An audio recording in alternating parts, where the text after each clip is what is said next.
Mateus capítulo 11, a partir do versículo 28, a palavra nos diz: Vinde a mim, todos os que estáis cansados e sobrecarregados, e eu vos aliviarei. Tomai sobre vós o meu jugo e aprendei de mim, diz o Senhor Jesus, porque sou manso e humilde de coração, e achareis descanso para a vossa alma. Porque o meu jugo é suave e o meu fardo é leve. Eu te faço uma pergunta, entrando aqui na nossa palavra. O tema desta palavra seria o descanso de Jesus.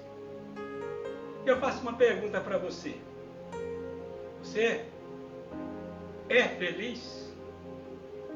Você realmente é uma pessoa que pode dizer que tem felicidade e que a alegria realmente envolve o teu coração? E você pode declarar para todos e expressar isso com as suas atitudes, com as suas ações, que você é um homem, uma mulher realmente feliz? Talvez esta seja uma pergunta um tanto desconcertante.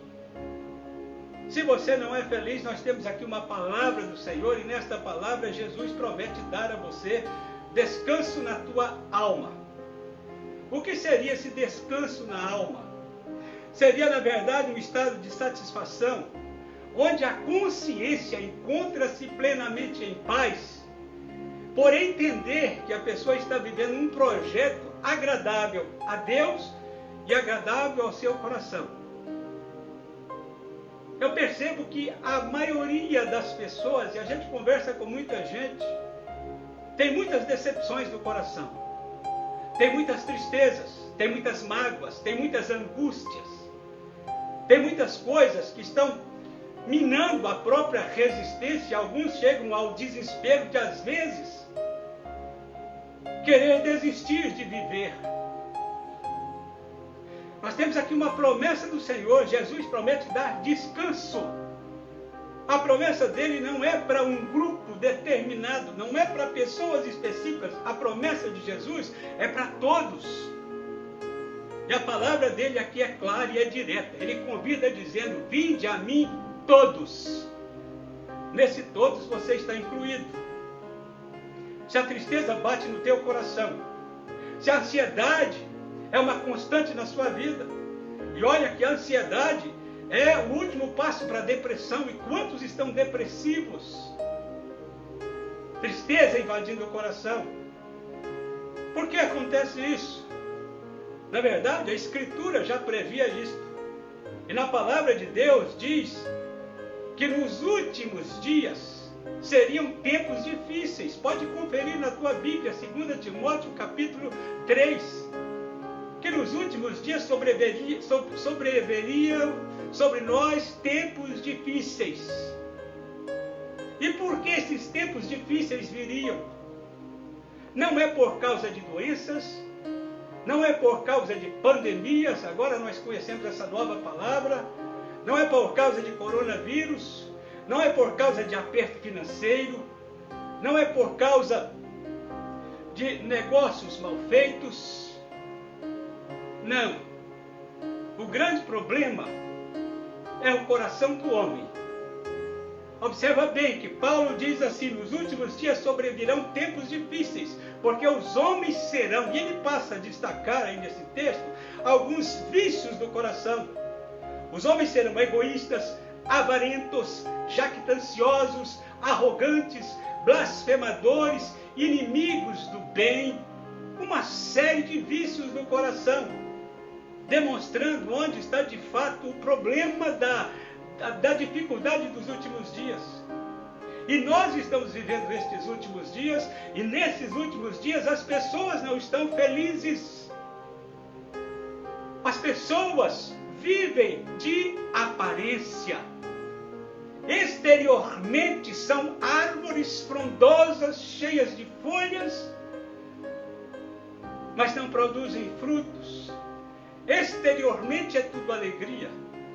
Exteriormente parece que está tudo muito bem. Mas no secreto, quando se vai analisar o coração, é tristeza sobre tristeza. Quando você observa as redes sociais, porque hoje, isso é a palavra do dia, não temos como fugir dessa tecnologia. As pessoas se expressam através das redes sociais, mas as redes sociais não mostram o que a pessoa é por dentro.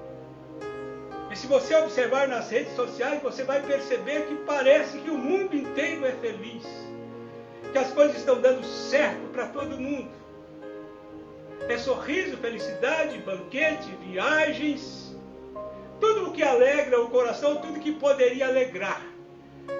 Mas infelizmente tem pessoas que nem viajando, nem fazendo aquilo que gosta é feliz, porque o coração está infeliz, a alma está infeliz.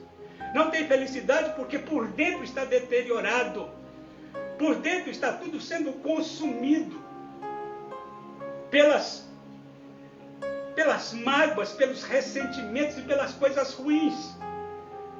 Muitas vezes a rede social demonstra uma grande hipocrisia, porque não é nada verdade daquilo que a gente está vendo.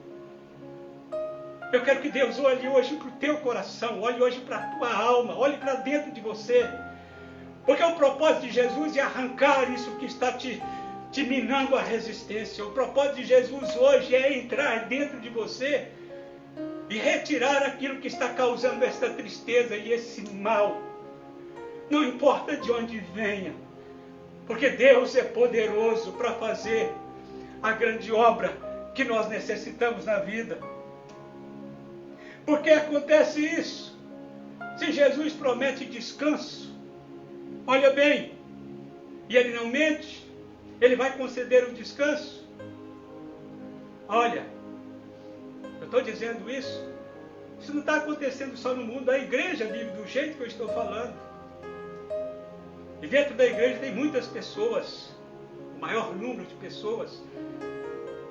Dentro da igreja muitos são infelizes também. Por que acontece isso? Queridos, o chamado de Jesus, ele contempla 3 estágios.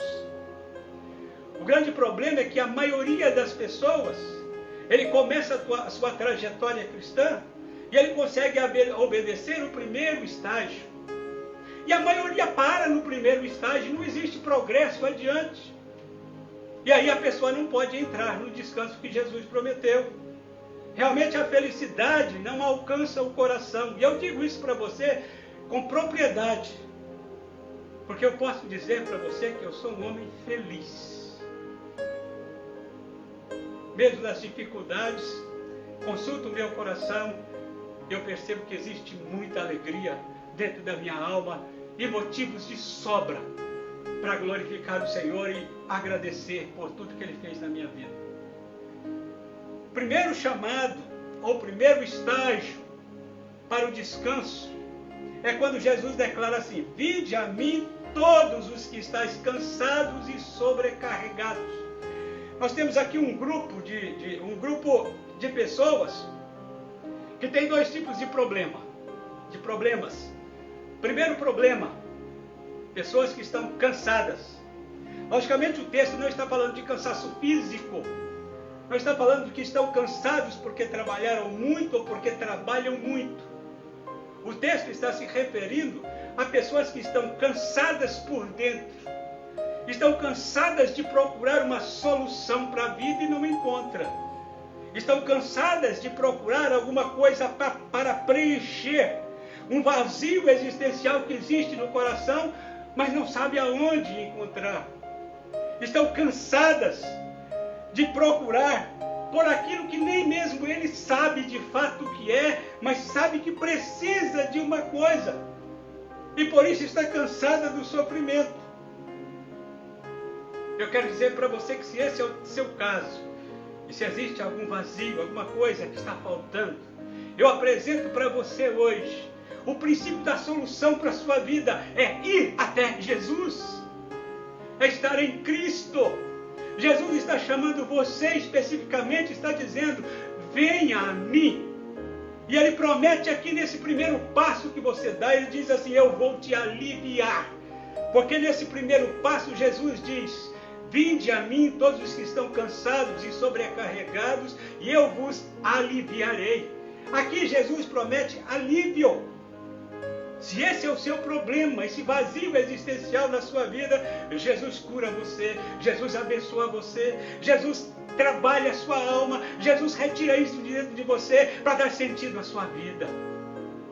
Agora, tem o grupo dos sobrecarregados. O que é estar sobrecarregado? É alguma coisa que a pessoa leva sobre si, e quando se diz sobrecarregado, está falando de um peso muito grande, que não é normal, e que a pessoa não está aguentando esse peso, não pode suportá-lo, porque o peso sobrecarregou a sua vida e ele não consegue mais ir adiante. Há um fardo sobre a sua vida. Eu apresento aqui dentro desse texto, nesse momento, 3 tipos de fardos que a pessoa pode estar carregando. Primeiro fardo, fardo do pecado. Todos nós pecamos. Não existe homem na terra que não peque. Não existe homem na terra que seja infalível. Declarar que alguém é infalível é dizer que esta pessoa é o próprio Deus, porque só Deus é infalível. Todos pecam. O pecado, ele é, segundo a Bíblia, 1 João, se não me engano, capítulo 4, versículo 5, ele é a transgressão da lei de Deus. Pecar é transgredir a lei do Senhor. E todos pecam. A palavra diz assim, Romanos 3,10, não há um justo sequer. Romanos 3,23, a Bíblia declara, porque todos pecaram, estão destituídos da glória de Deus. Pecar não é especificamente um acidente. Pecar é uma entrega. Nós nos entregamos ao pecado. Romanos 6,16, a Bíblia declara o seguinte, não sabeis vós que daquele a quem vos ofereceis como servos para a obediência, desse mesmo a quem ofereceis sois servos, seja do pecado para a morte ou da obediência para a justiça. Nós nos oferecemos a um ou outro. Romanos 6,12, não reine, portanto, o pecado no vosso corpo mortal, nem ofereçais cada um de vós o vosso corpo ao pecado como instrumentos de iniquidade. Olha bem, não ofereçais. É uma decisão, é nós que tomamos essa decisão. Estamos no pecado porque estamos escolhendo pecar. Muitas pessoas estão no pecado porque gostam de pecar, não conseguem vencer certos tipos de pecado porque gostam do pecado. Essa é a verdade, não adianta nós fugirmos da realidade. Mas existem pessoas que resolveram oferecer o seu corpo a Deus para a santificação. Esse primeiro fardo, quando se chega a Jesus, o Senhor declara que o sangue dele purifica de todo o pecado. Se esse é o seu fardo, e todos têm esse fardo, Jesus está te chamando para aliviar desse fardo. Mas tem um segundo fardo.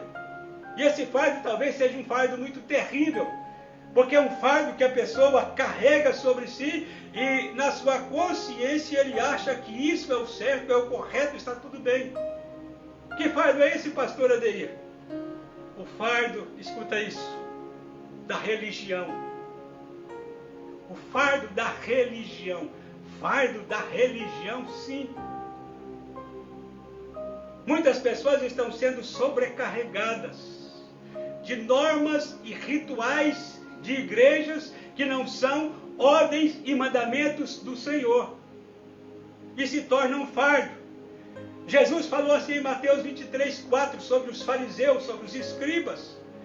Ele disse assim para as pessoas se acautelarem deles, porque eles atavam pesados fardos sobre os ombros das pessoas e eles nem mesmo com um dedo queriam mover esses fardos. O homem gosta de escravizar homens, porque isso é proibido por Deus. Deus não deu domínio de homem sobre homem, mas os homens gostam de fazer isso. A religião e o fardo religioso nunca vai satisfazer o desejo do coração. Paulo, escrevendo aos Gálatas, no capítulo 4, versículo 8, Paulo declara assim: outrora, porém, não conhecendo a Deus, olha bem, servíeis a deuses que por natureza não são. Mas agora que conheceis a Deus, como estáis voltando outra vez aos rudimentos fracos e pobres que quereis outra vez escravizar-vos? E ele diz algumas coisas: guardais dias, guardais meses, guardais anos. E ele fala, eu receio de Deus que eu tenha trabalhado em vão para convosco. Guardar dias, guardar meses, guardar um calendário específico para se santificar. Isso é fardo religioso. Não está na graça, não está em Cristo. Cristo veio para nos libertar desse fardo. Cristo veio para trazer libertação ao seu povo. E as igrejas são boas para instituir normas para que o povo siga. Quando nós instituímos normas na igreja para que o povo siga, nós estamos dizendo, Espírito Santo, pode ficar quieto, porque aqui eu vou ditar as normas e o povo vai santificar através destas normas. Espírito Santo, pode se abster, pode ficar quieto. Não é assim que deve funcionar na casa de Deus. Quem dirige a igreja não é pastor. Quem dirige a igreja é o Espírito Santo do Senhor. Nós somos administradores e devemos pregar a palavra na sua inteireza, na sua pureza, para que as pessoas aprendam que, em primeiro lugar, elas devem ser guiadas pelo Espírito do Senhor. A palavra declara, todos os que são guiados pelo Espírito de Deus, eles são filhos de Deus. É quem é guiado pelo Espírito do Senhor. Geralmente a pessoa que obedece rituais religiosos, ele acha que a sua santificação está nos rituais. Isso não santifica ninguém. Quantas pessoas estão tentando ser santificadas através de objetos, numa verdadeira superstição? Isso não purifica ninguém. Olha, eu vou dizer uma coisa para você. Só 3 coisas podem purificar o homem dos seus pecados. O sangue de Jesus, que nos purifica de todo pecado. O Espírito Santo, que nos purifica interiormente. E a palavra de Deus. Mais nada. O resto é tudo superstição, que não leva ninguém para cima e que só atrasa. E as pessoas não crescem porque guardam esses fardos religiosos. Paulo declara assim, Colossenses 2:20, se morrestes com Cristo para os rudimentos do mundo, ou seja, para os princípios elementares do mundo, por que vos sujeitais a ordenanças como se estivesseis no mundo? Não manuseis isso, não proves aquilo, não toques naquilo outro. E ele diz, segundo as doutrinas e preceitos dos homens, porque todas estas coisas com o uso se destroem. E ele declara assim, tais coisas, por efeito, têm aparência de sabedoria, como culto de si mesmo, e de rigor ascético, todavia, não tem valor algum contra a sensualidade. Quantas pessoas estão obedecendo rituais, e dentro de si está mais sensual do que nunca? Quantas simpatias têm sido feitas, e continua a mesma pessoa? Eu quero dizer para você, este é um fardo terrível, porque as pessoas vivem numa ilusão de salvação, pensando que são de Deus e não são de Deus, pensando que está tudo bem, mas não está bem. Olha, João capítulo 8, os escribas, os fariseus, eles chegavam diante de Jesus e eles diziam, nós temos um Pai que é Deus. E quanta gente está declarando, Deus é meu Pai, mas Jesus se volta para aqueles fariseus e ele declara o seguinte, vós sois filhos do diabo, João 8:44, ele aqui é o vosso pai, ele é mentiroso, foi homicida desde o princípio e jamais se firmou na verdade. Pessoas que vivem uma ilusão de salvação, pensam que está tudo bem, obedecem rituais, obedecem normas de igreja, mas não obedecem à voz do Espírito Santo que fala no coração. O Espírito Santo constantemente fala com o seu povo, constantemente ministra na alma dos seus filhos. E a maioria não consegue discernir a voz do Espírito. Tem crente que se retirar os rituais da igreja, ele não sabe nem ser crente. O Espírito Santo é uma realidade, Deus mandou ele para habitar em nós e para dirigir a nossa vida. E se não obedecermos a voz do Espírito Santo, de nada adianta obedecer a voz do pastor. Pastor é uma autoridade, é dado por Deus, precisa buscar de Deus, precisa ensinar o povo. É importante que você obedeça os seus líderes, mas é importante que você saiba que tem alguém dentro de você que é maior do que qualquer líder terreno, que se chama Espírito Santo, e o Espírito Santo ele dirige a vida do cristão. É por isso que hoje nós temos um evangelho tão falho, um evangelho que busca a mão de Deus, mas não busca o Deus que abençoa. Busca somente a bênção. O evangelho centrado naquilo que pode se ver, mas que não está centrado naquilo que é eterno, que é mais importante. Um evangelho que tem finalidade de fazer ou de levar as pessoas a desejarem riquezas e posições na terra, mas que não faz essas pessoas olharem para a eternidade e entender que a verdadeira riqueza está lá em cima. Um evangelho que substitui a eficácia do sangue de Jesus, que purifica de todo o pecado, por simpatias e simpatias, que não pode fazer nada. Um evangelho de muita religiosidade, mas um evangelho que não apresenta a verdadeira piedade. Jesus quer livrar você desse fardo, o fardo da religião. Ele quer abençoar você. Mas existe um terceiro fardo também terrível. E o terceiro fardo nós encontramos aqui em 2 Timóteo capítulo 2, versículo 24 a 26.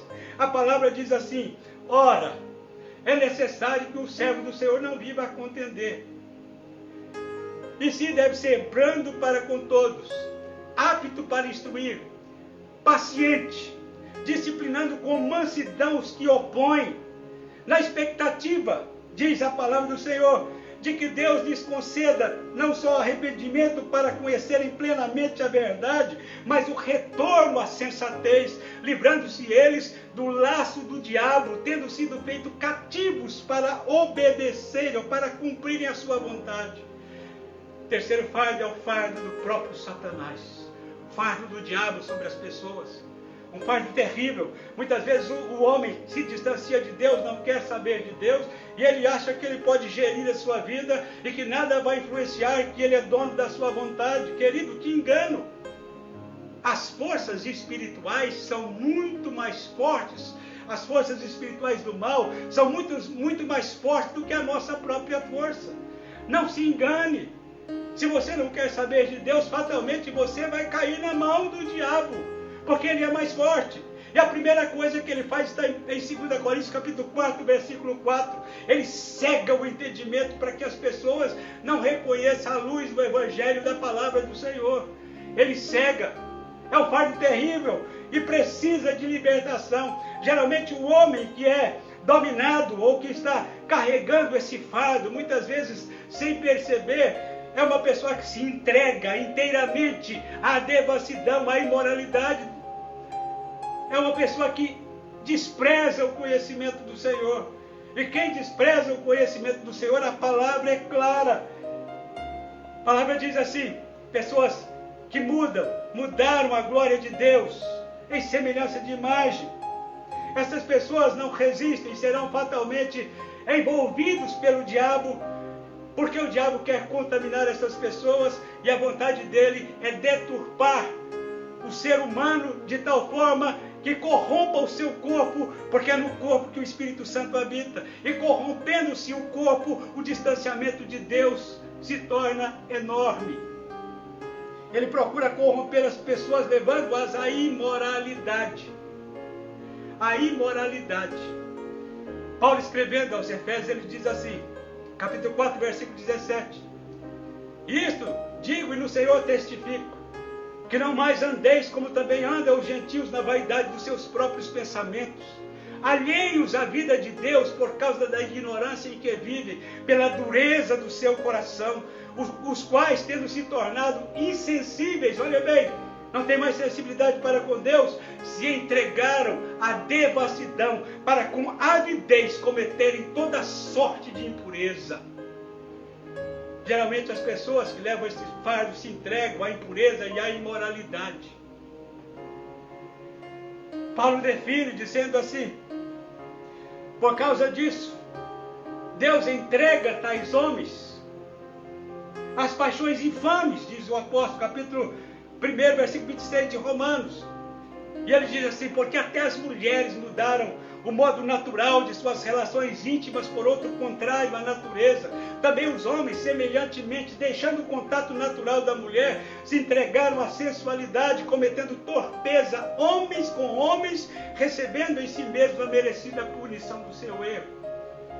Capítulo 1, versículo 28 de Romanos diz o porquê disso. A palavra diz assim: por desprezarem o conhecimento de Deus, o próprio Deus os entregou a uma disposição mental reprovável para praticarem coisas inconvenientes. Agora eu digo para você uma coisa, independente do tipo de fardo que está sobre a sua vida, eu digo a você que existe alguém, e o seu nome é Jesus Cristo.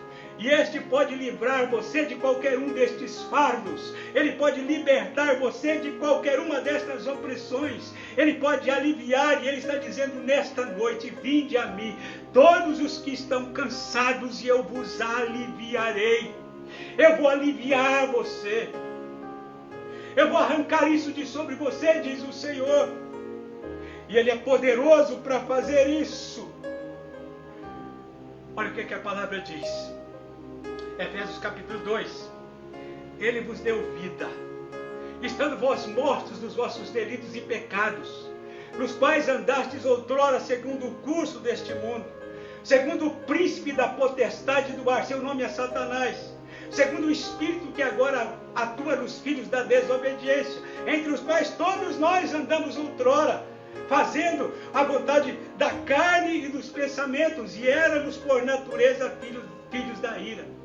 Mas a palavra declara e continua dizendo: mas Deus, sendo rico em misericórdia, por causa do grande amor com que nos amou, e estando nós mortos nos nossos delitos e pecados, nos deu vida juntamente com Cristo, pela graça sois salvos, e juntamente com Ele nos ressuscitou e nos fez assentar nos lugares celestiais em Cristo Jesus. Tem vida para você. Jesus é a vida, Ele é o Senhor, e Ele quer livrar você de qualquer um desses fardos. Ele vai aliviar você, assim como aliviou a minha vida. Eu me lembro o dia da conversão, o dia da minha conversão, como eu me alegrei. Eu me lembro até hoje, como eu me senti realmente uma pessoa que tinha os fardos sobre si, mas que eles foram arrancados, e eu me sentia leve e glorificava o nome do Senhor. É isso que Deus quer fazer na sua vida. Deus quer te abençoar. Deus quer te abençoar. Mas você pode declarar assim: pastor, eu já fiz isso. Eu já entreguei a minha vida para Jesus. Mas eu ainda não encontrei esse descanso que o Senhor está falando. Eu ainda não entrei nesse descanso propriamente dito. Ainda existem muitos conflitos dentro de mim. Ainda existem muitas dúvidas dentro de mim. O que eu devo fazer? Queridos, esse é apenas o primeiro passo. Jesus não prometeu descanso nesse primeiro passo. Ele prometeu alívio. Eu sei que Ele aliviou você. Os fardos foram arrancados.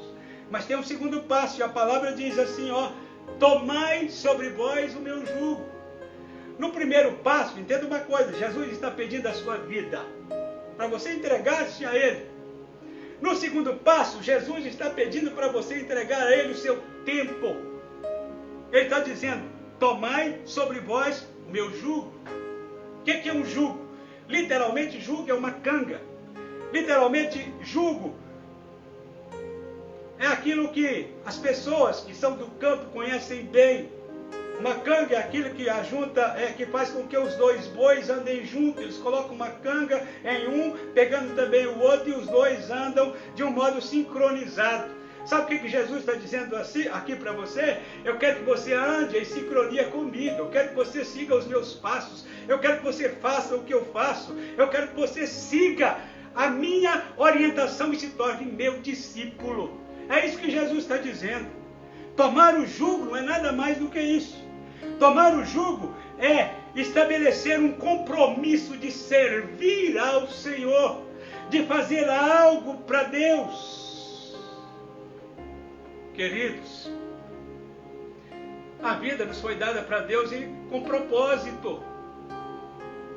Deus não nos deu vida à toa, simplesmente para viajarmos, passearmos, comermos churrasco, fazermos festas, como se a vida fosse acabar aqui. Existe um propósito na vida. Deus tem um propósito na sua vida. Deus quer usar você. Deus quer te dar um ministério, para que através desse ministério você possa fazer algo de útil que realmente alcance vidas, alcance necessitados, alcance pessoas que vão ser edificadas através da sua vida. Deus quer fazer isto. Agora, Você está disposto a seguir os passos de Jesus? Olha bem o que a palavra do Senhor diz. 1 Coríntios 7, 22. Porque aquele que foi chamado no Senhor, sendo escravo, é liberto do Senhor. Semelhantemente, aquele que foi chamado sendo livre, é escravo de Cristo. Mas não se preocupe. Jesus fala assim: o meu jugo é suave, e o meu fardo é leve. O jugo de Jesus é o amor que Ele vai colocar sobre a sua vida. O jugo de Jesus é a satisfação que Ele vai colocar no seu coração. O jugo de Jesus é a paz na consciência que Ele vai trazer sobre você, por você haver realizado aquilo que deveria realizar. Deus tem um propósito com você e você precisa atender o propósito e o chamado de Deus. Você precisa se encontrar com Jesus. A palavra diz assim: porque Ele mesmo, Ele concedeu uns para apóstolos, outros para profetas, outros para pastores, outros para evangelistas e mestres. Para quê?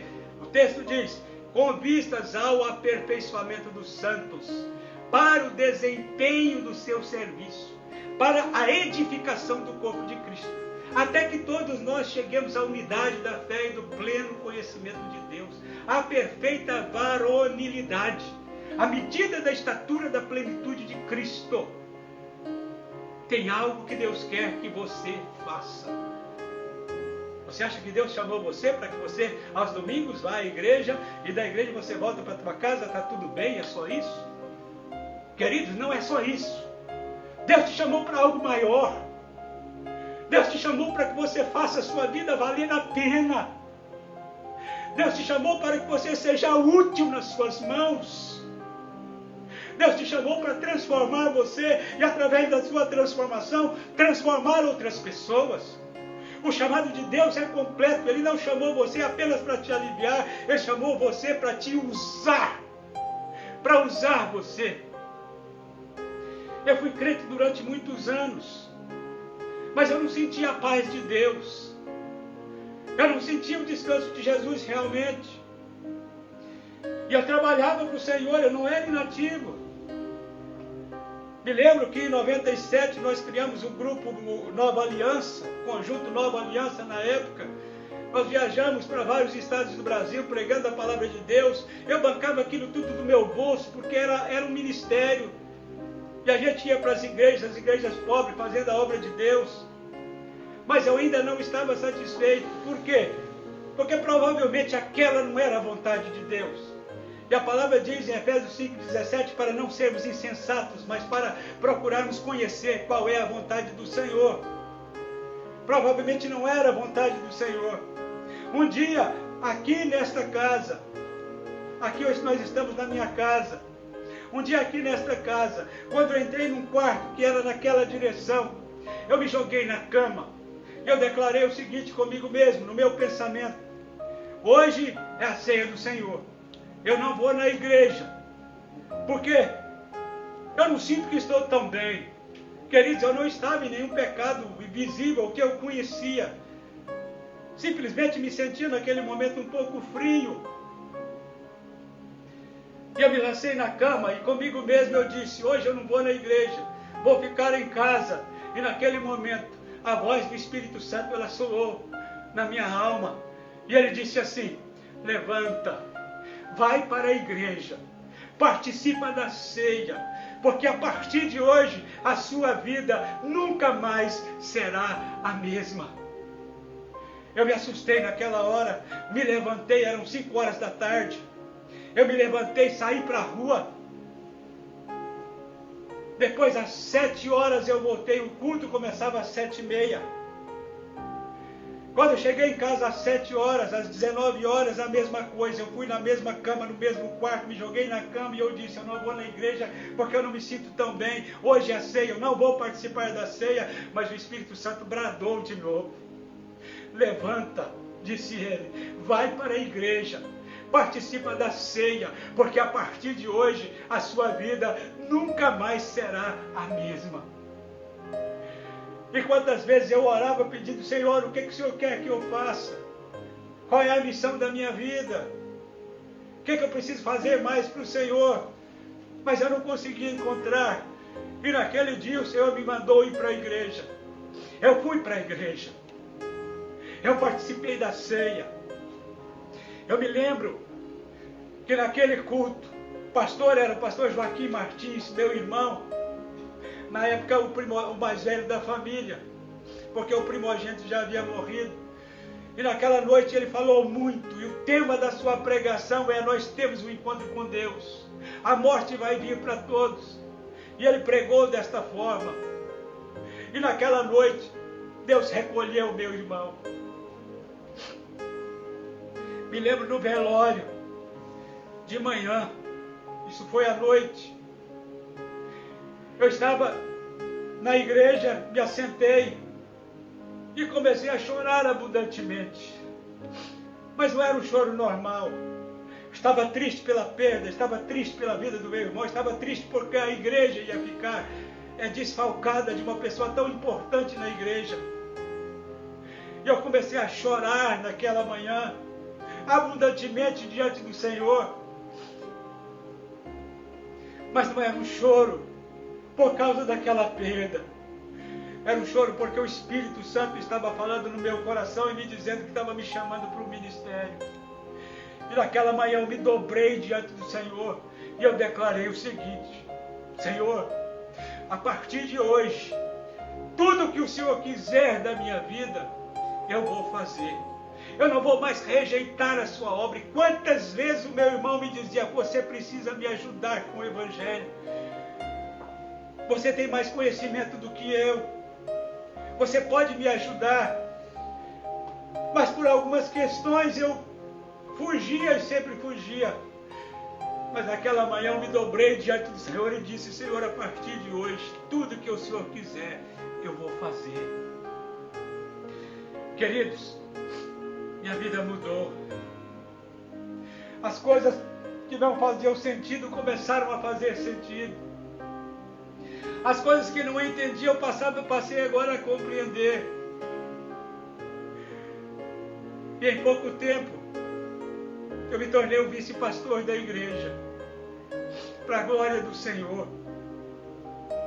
E hoje estou aqui nesse ministério sendo pastor de uma igreja, porque esta é a vontade de Deus.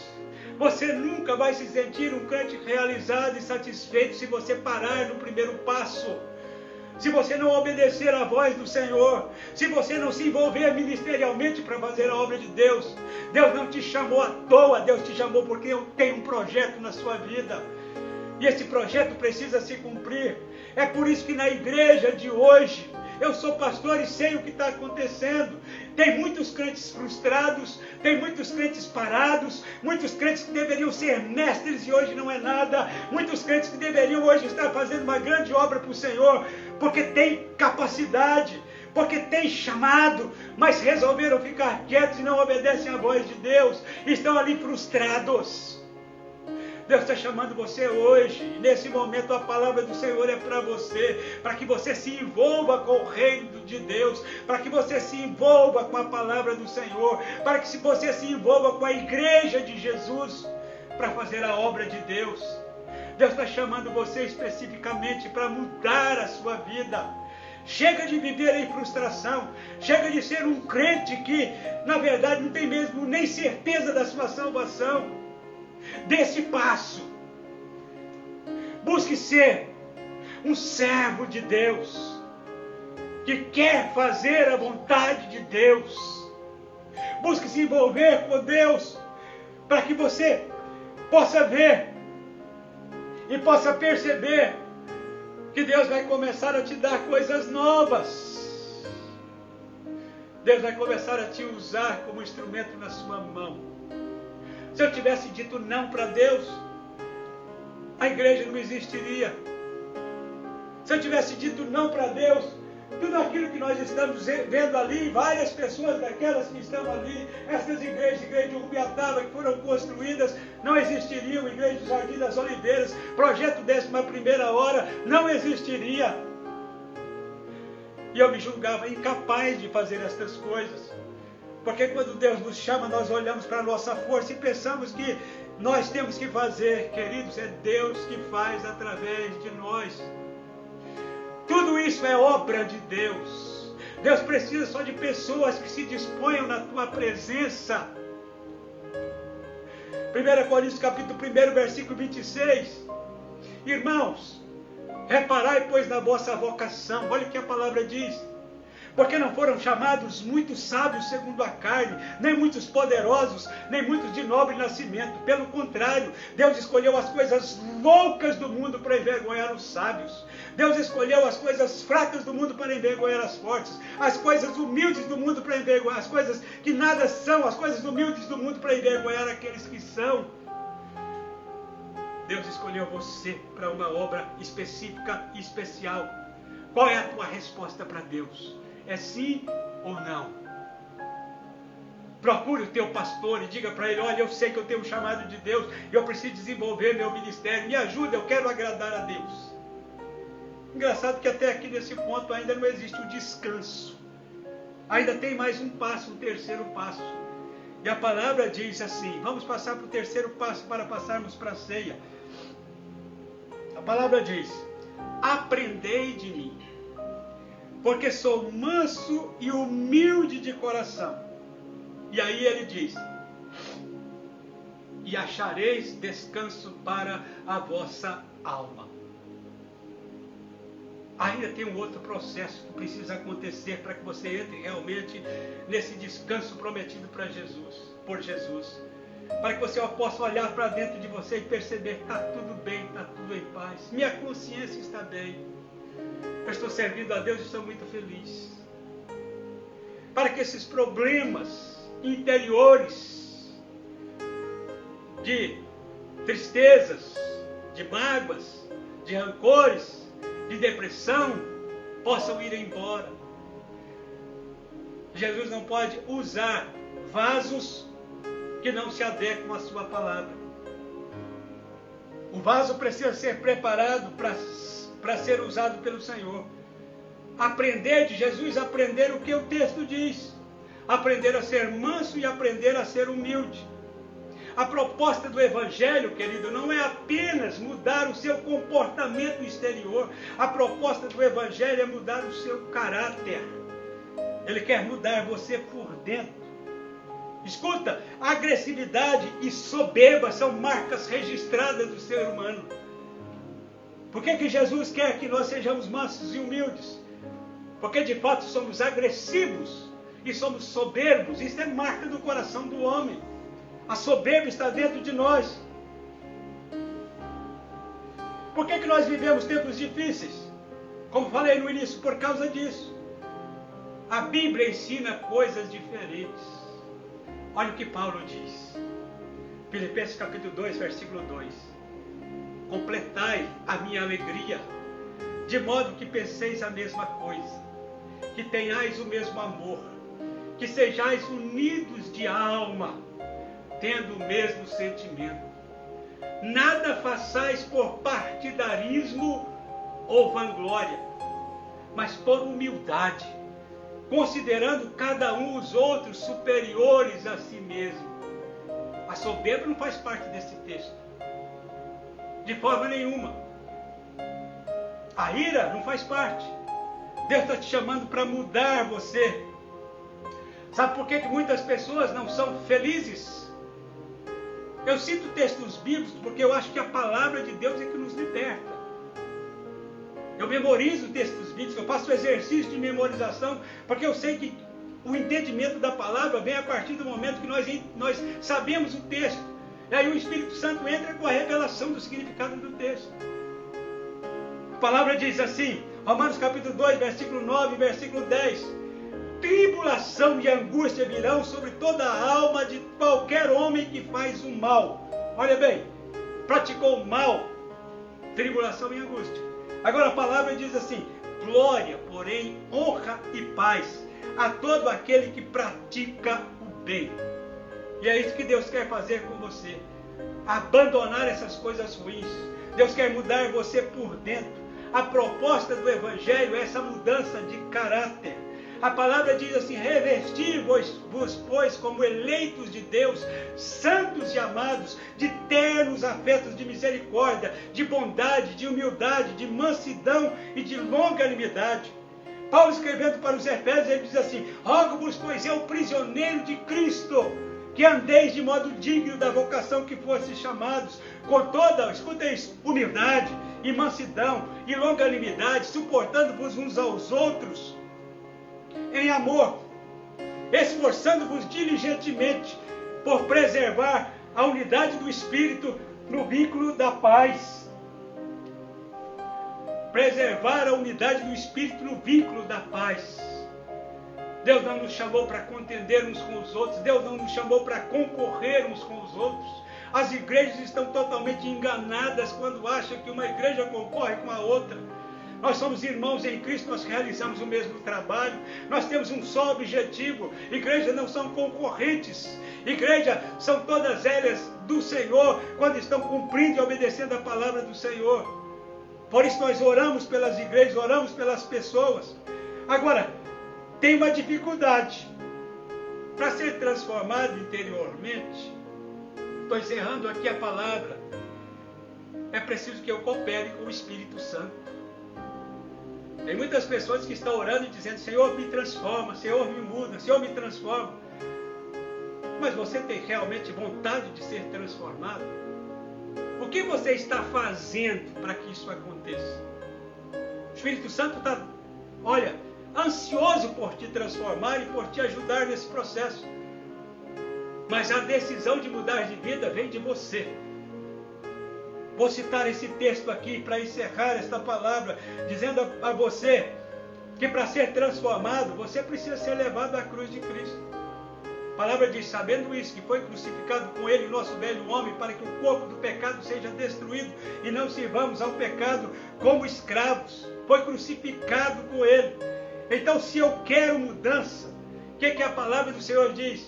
Colossenses capítulo 3, versículo 5. O que a palavra do Senhor diz? Olha bem. Colossenses 3, versículo 5. A palavra diz assim. Versículo 1 diz que nós não devemos pensar nas coisas que são da terra, porque nós fomos ressuscitados com Cristo. E a palavra de Colossenses 3, 5, ela declara algo tremendo para nós encerrarmos aqui. E diz assim, olha bem, é um ato que eu tenho que participar dele. E a palavra diz: fazei morrer a vossa natureza terrena. Deus não está dizendo: eu faço, eu mato a sua natureza. Deus está dizendo para você: faça morrer a sua natureza terrena. Aí a palavra diz assim: prostituição, impureza, lascívia, desejo maligno, avareza, que é idolatria. Por estas coisas é que vem a ira de Deus sobre os filhos da desobediência. E nestas coisas vocês também andaram outrora quando vivíeis nela. Agora, porém, diz a palavra, despojai. Olha, um outro ato que eu preciso fazer. Sou eu que tenho que tomar a iniciativa. Despojai-vos igualmente de tudo isso: ira, indignação, maldade, maledicência, linguagem obscena do vosso falar. Não mentais uns aos outros, uma vez que vos despistes do velho homem com seus feitos e vos revestistes do novo homem que se refaz para o pleno conhecimento segundo a imagem daquele que o criou. O processo inicia quando eu tomo a iniciativa e quando eu quero mudar. Aí tudo muda na minha vida. Mas eu preciso cooperar com o Espírito Santo. Quando a pessoa é transformada pelo Senhor, quando a pessoa aceita essa transformação, quando a pessoa faz isso, aí o Senhor diz assim: eu darei descanso para a vossa alma. Esse é o terceiro passo. Tem muito crente que está na igreja, que fala línguas, que pula, mas compra e não paga. Tem muito crente que está na igreja, que está adorando, que está cantando para o Senhor, que parece que é uma bênção, que ora, que profetiza, mas não é honesto com as pessoas, não cumpre os seus compromissos de 2 palavras. Tem muito crente que precisa entender que nós temos que ser fiéis com Deus e com os homens, para que eu possa receber e entrar no descanso de Cristo. Deus quer transformar você. Deus quer mudar a sua vida. Deus quer fazer você entrar nesse descanso. E é por isso que eu quero orar por você agora, para que tanto a palavra quanto a oração possa te ajudar. Mas vai depender de você, queridos. Não é um passe de mágica. Não é uma coisa automática. Vai depender de você querer fazer. Vai depender de você querer ser transformado. Vai depender de você dar o passo, porque o Senhor já te chamou faz tempo. E o Senhor já falou com você muitas vezes. Quer entrar no descanso de Cristo? Venha a Jesus. Toma o jugo de Jesus. E aprenda de Jesus. No primeiro ponto, Deus pede a sua vida. No segundo, Deus pede o seu tempo, quando Ele diz, tomar o jugo. E no terceiro, Deus pede a tua vontade. Ele quer ser o Senhor da sua vontade. Está disposto a se entregar ao Senhor? Se tem pessoas que estão nos ouvindo que não são crentes, eu convido você para vir a Jesus. E você que é crente, Jesus está chamando você hoje para se posicionar como cristão. Filipenses capítulo 1, versículo 27, a palavra diz assim, vivei de forma digna do Evangelho de Cristo. Se você não está conseguindo, nesse momento eu quero orar. Quero te pedir para curvar a tua cabeça. Quero pedir você para fechar os teus olhos e humildemente orar a Deus. Deus amado e Pai, nós estamos diante da tua presença. Nós somos filhos. Fomos chamados para seguirmos o Senhor. Fomos chamados, Pai, para sermos instrumentos na mão do Senhor. Mas nós precisamos de ajuda. Eu oro, Senhor, pelo povo do Senhor, por aqueles que agora estão diante do Senhor e querem ser tocados por Ti, Pai, que estão tomando nesse momento uma decisão, tanto de entregar a sua vida para Jesus, como de ser um crente diferente, abençoado e mais participativo. Um crente que luta, Pai, contra as obras da carne, que busca a santificação. Estenda a tua mão nesse momento, ó Deus. Compadeça-te dos teus filhos. Compadeça-te da sua igreja. Compadeça-te do teu povo. Compadeça-te de nós. Senhor, estenda a tua mão para purificar e abençoar. E nesse momento, Pai, abra as portas para as palavras do Espírito Santo. E comece a falar na alma e no coração de cada um dos teus filhos. Em nome de Jesus, Pai. Que os teus filhos se levantem como verdadeiras tochas cheias do fogo do Espírito Santo para fazer a sua obra, para engrandecer o seu nome. Meu Deus, muda a história da sua igreja. A igreja tem sido tão tímida em testificar nesse mundo. Meu Deus, muda a história desta igreja, para que esta igreja testifique do Senhor com poder, na unção, no fogo do Espírito. Pai, eu te rogo em nome de Jesus, dê força a esses irmãos, Senhor, que agora estão se curvando diante do Senhor, estão pedindo socorro. Fortaleça agora pelo teu Espírito, Pai. Mostra para ele que ele é capaz e que ele pode, e que o Senhor vai auxiliar no processo da mudança. Eu rogo, Pai, e oro agora, em nome de Jesus.